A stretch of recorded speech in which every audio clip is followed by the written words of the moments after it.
Hello, my friends. Today I want to talk about a less discussed aspect of Elden Ring, a point that I think isn't on the minds of too many people, but I have seen thrown out there now and again, which is whether or not Elden Ring makes the other From Software Souls-like games obsolete. Is Elden Ring the forever game? Is this the standard that the multiplayer community is going to go back to? Is there a reason to replay the other games? Or even a reason for new players to go back to the other games after having experienced Elden Ring? And my gut reaction to the question of whether or not Elden Ring makes the other From Software games obsolete is a very quick and obvious no. I think a lot of people would answer that question with a no, but I think some people who've maybe their first experience with the Soulsborne series is Dark Souls 3 might lean a little bit more towards saying yes. Elden Ring is, oddly enough, a love letter from software to itself. It uses every single system and asset the company has ever made for the Soulsborne games. Not art assets, but systemic assets, enemy behaviors, gameplay systems. It reuses everything that it's ever used. And I think that's where this question comes from. If everything that From Software has ever made for a game is present in this game, then what would be the point of going to the other ones? I have it all in one package here. Doesn't that make it the best experience, the most full experience? In a smaller way, the flavors, the references, the atmospheres of the other games are also present. They are just isolated into certain sections rather than being about the tonality of the game as a whole. And of course, it has the most versatile options for Magic users, which is something Magic users always want more of. That's not a dig at you Magic users, I'm just poking fun. However, I think the best point of contention that you could raise against the idea is the fact that because Elden Ring uses everything, it follows everything and the kitchen sink style philosophy, that the game may in fact lose a sort of thematic or lose a certain central aesthetic feel. And don't get me wrong, this isn't me taking away from the aesthetic direction of Elden Ring. It has remarkable aesthetic consistency with each of its different sections. Anything to do with the Erd Tree or the Golden Order is plant-themed. Even if it's only subtly plant-themed, everything from the main character to the bosses to the most important NPCs in the game have this plant-based thematic leaning. One quick example that I could point out is that the gods, the divine children of Marika that are seen throughout the game, are called Empyreans. And whereas Empyrean could be reference to Roman pantheon, to gods themselves directly, there's also a kind of tree called an Empyrean, and it was named such because of how big they grow. To actually go through and point out all of the botanical theming in this game would take so long, and I actually think it wouldn't make for a very interesting video, because I started that in a previous video I did, and I would have to rehash all the ground that I did there and just point out mainly minute and minor details that wouldn't really add up to anything at the end, so there wouldn't even be like a narrative through line or conclusion to draw from the video. It would just be a collection of facts, and that's not really the video I want to make. But we also see a lot of thematic consistency presenting itself with the influence of the other outer gods and different aspects of the world, the Academy of Raya Lucaria, the underground segments, everything to do with the dragons and dragon worship. Whenever something wasn't related to the Erd Tree, you could tell immediately because of its aesthetic quality being distinctive away from the aesthetics that they gave to the Erd Tree. So even if there isn't just one central aesthetic that pervades throughout the entire game, the consistency of it is still enjoyable, is still valuable, is still well made. But I think that people who take that approach, who have that mindset about games, about art in general, the mindset of more is better, don't have that much of an experience with creating art in limitations, because having restrictions and boundaries is the thing that causes artists, that causes kinds of people to make something new, to overcome the problem, the challenge of creation that's put in front of them with clever and innovative solutions. The very idea of 8-bit art was born out of the limitations of technology. The reason From Software games, and most open world games as well, can look so big is because of different software, different programming that allows game engines to render far off objects at lower resolutions and lower frame rates in order to prevent the game from taking up too much RAM when the computer is actually running it. So even though the open world genre of game design is about having no limitations for the player, the genre itself and the way it is designed is about how to restrict, how to make limitations on the game from a hardware perspective as much as possible in order to allow the players to see as much as possible. When you have a blank notebook and you can write anything in the notebook, it's extremely hard to even write a single word. But if you have a prompt, it can be very easy to write 1,000 words, to write 1,000 pages off of just one core idea. Creativity itself is about experiencing things, taking from them what you found interesting, and remixing them in your own mind, recreating them in a new way that is new because you made it. Nothing about art is wholly original. We all stand on the shoulders of giants, and that is a beautiful thing in and of itself. The creation of art is in dialogue with all the art that came before it. So in that sense, because the previous games before Elden Ring, had creative, had narrative limitations, had technical limitations that Elden Ring does not have, I think it actually is the reason why those games will maintain their own value as their own experience, because each one of those games feels different to the other ones. Of course, people are going to always go back to the From Software game that was their first or their favorite, but I think people, the millions upon millions of people who got into From Software's games at long last because of Elden Ring, will now find reason to go back and see, well, what did these other games do different?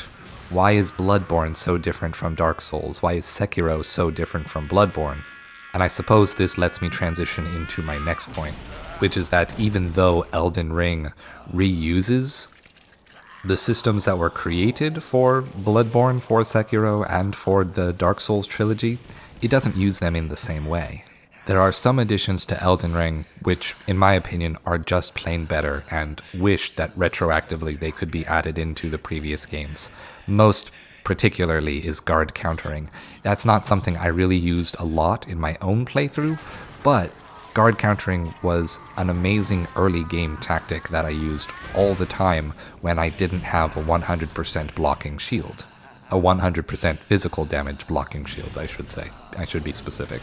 But Elden Ring, without the rally and dodge system that Bloodborne implements, cannot feel like Bloodborne. Without the parry and poise systems that Sekiro implements, it cannot feel like Sekiro. There are items in the game, Ashes of War and Great Runes, that you can equip to make the game more like those previous games. But how those systems are implemented in Elden Ring are limited. They are more muted, they are smaller than how they were the central focus in Bloodborne and Sekiro. So now the question in my mind is, well, does Elden Ring make the Dark Souls trilogy obsolete? And in my mind, and I know this is going to be blasphemy to say, but I feel as though the experience of playing Elden Ring, engaging with its combat, is more like Dark Souls 2 than any of the other ones. Just the general feeling of the input buffer, of the lock-on, of how enemy overhead tracking works, it feels more like Dark Souls 2. Especially in the early game when I absolutely had to use a torch to explore dark places and didn't have any other option. When dark places were common, I had to go into caves in Limgrave all the time without a shield because there just wasn't any light in there. And I found that to be a valuable experience. But this is a point that I really just keep going back and forth on in my head and only have gut feelings about. I kind of feel like maybe there's not a reason to go back to Dark Souls 2 or 3 when you're playing Elden Ring. Dark Souls 1 still feels like a unique game because it was earlier on, because it was still fairly slow-paced. Demon Souls, the same thing. Demon Souls has significantly more elemental planning, choosing the right weapon for the right area, a very Mega Man style aesthetic, a Mega Man style, a very Mega Man style design ethos around how damage and levels should work. But with all of that said about the gameplay, I think the main reason that I wouldn't say that Elden Ring makes any of the previous games obsolete is because of the thematic through line. This is something that I have been struggling with Elden Ring the entire time I've been playing it, which is that every other From Software Souls-like game feels as though it has a core message that it wants to convey, a meaning that it wants to convey through playing the game. The original Dark Souls 1, was very much a story about existentialism. It was about holding fast to your personally chosen purpose in order to maintain the drive to see yourself to the end, to find your goal and reach it. Dark Souls 2 for me was about the quality of the goal that you chose for yourself. It was about desire and whether or not desire alone was a good enough reason to pursue anything. The idea of the Throne of Want critiqued players who wanted to experience the game simply to experience it, simply to finish it and see what was coming next, rather than finding a central meaning out of play itself. And in that way, it had a meta-narrative response to playing other narrative games. There wasn't really a narrative or a value outside of that you could take away from Dark Souls 2, at least in my experience. Bloodborne for me was about the mind-body paradox and about the corrupting influence of hubris and dogmatism, of staying steadfast to one belief system and not being in dialogue with another resulted in ruin for everyone who was in Yharnam because they either sided with the Healing Church or with the College of Byrgenwerth, and neither of their ideas were the proper path to evolution or to metamorphosis. The proper path was a unity of the two, and the game had a very clear narrative through line that sold that message for me, and is why Bloodborne is my favorite game of the From Software 3D action games of the Soulsborne. And of course, Sekiro was about the ideas of Buddhism. It was about the ontology of transience and accepting transience in order to overcome suffering, juxtaposed against a magical concept of immortality and how immortality causes suffering, a theme that is present in all of the Dark Souls games as well, just not at the forefront. And then I think I skipped Dark Souls 3. Dark Souls 3, for me, was about the banality of evil and how forcing things to continue beyond having a central value that they could uphold, or even seeing yourself as finding a central value that would fix the oppression, the bad things of society around you, could result in simply falling into moral transgressions without much thought.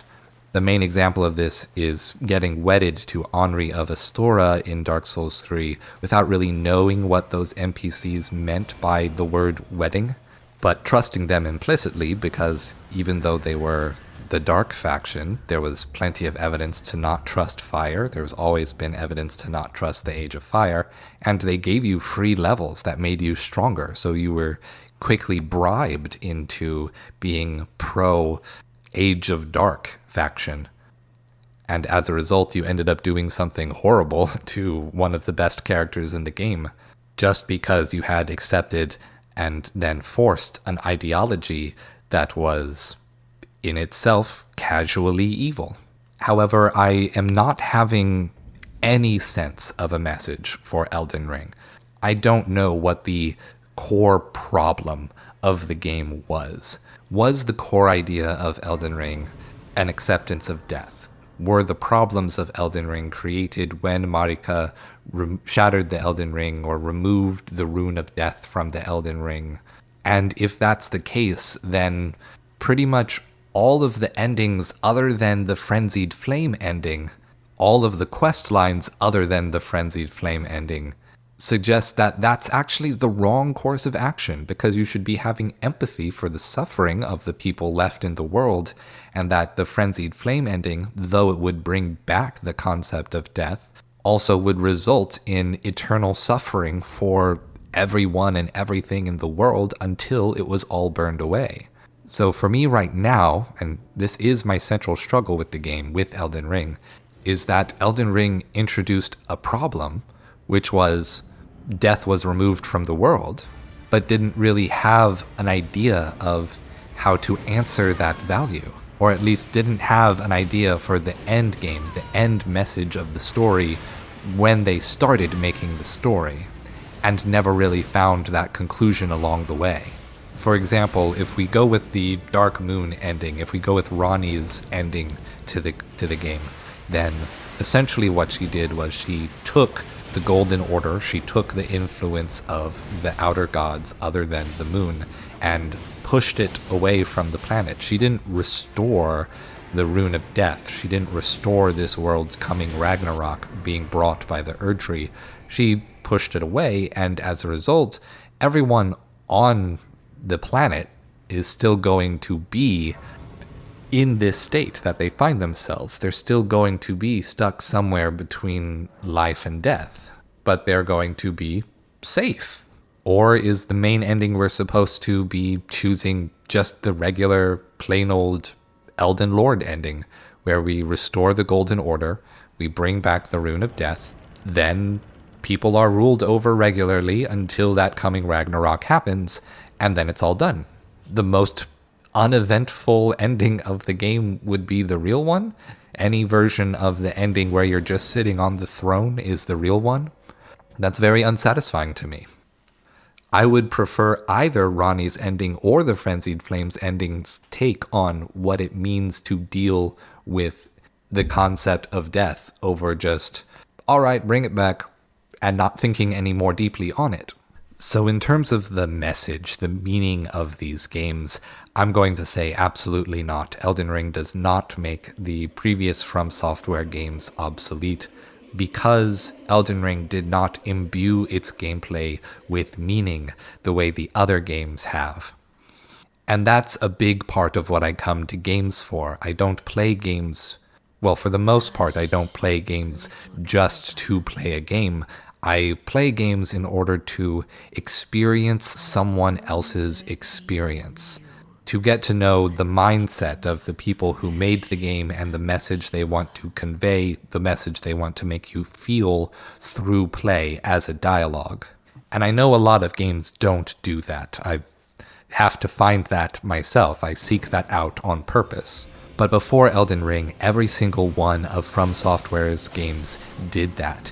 It did that in abundance, down to even the character sheets, the player statistics having important metaphorical meaning imbued into simply leveling up your character. Maybe I can change my tune on that. Maybe someone out there, maybe one of you, can tell me more about the message of the game and how it conveyed that message so that I can move past this point, this conclusion that I've drawn. But I do feel like the other From Software games were more ludonarratively resonant, and therefore created a more satisfying experience of story for me. That's not me saying Elden Ring's story is bad. Elden Ring's story is a triumph of mythopoesis, of taking the mythologies of other cultures and creating a new mythology, a distinct and unique mythology for its own story. Elden Ring's story is still a triumph in my book. It's just not a triumph in the specific way that I saw the other From Software games stories as a triumph, if that makes sense. I hope that makes sense. Because if it doesn't make sense, then I didn't communicate it very well at all. So yes, overall, I'm going to say that Elden Ring is not the forever From Software game. It is another great game in the lineup of From Software 3D action games. It isn't going to replace the experiences of the others because the other games have things that Elden Ring lacks. And Elden Ring has things that the other ones lack. It really just depends on what you're coming to the game for, but if you can find enjoyment in all of them, which you absolutely can, then there's no reason not to play all of them. Elden Ring is not the NFL 2K16 to NFL 2K15. And anyone who's trying to sell that as an idea really needs to spend more time with the games to see how inaccurate it is. Thank you so much for watching, my friends. If you enjoyed this video, make sure to like, subscribe, notifications, and if you're feeling generous, subscribe to me on patreon.com/SocraTetris. Hopefully I'll see you in the next video, and stay true.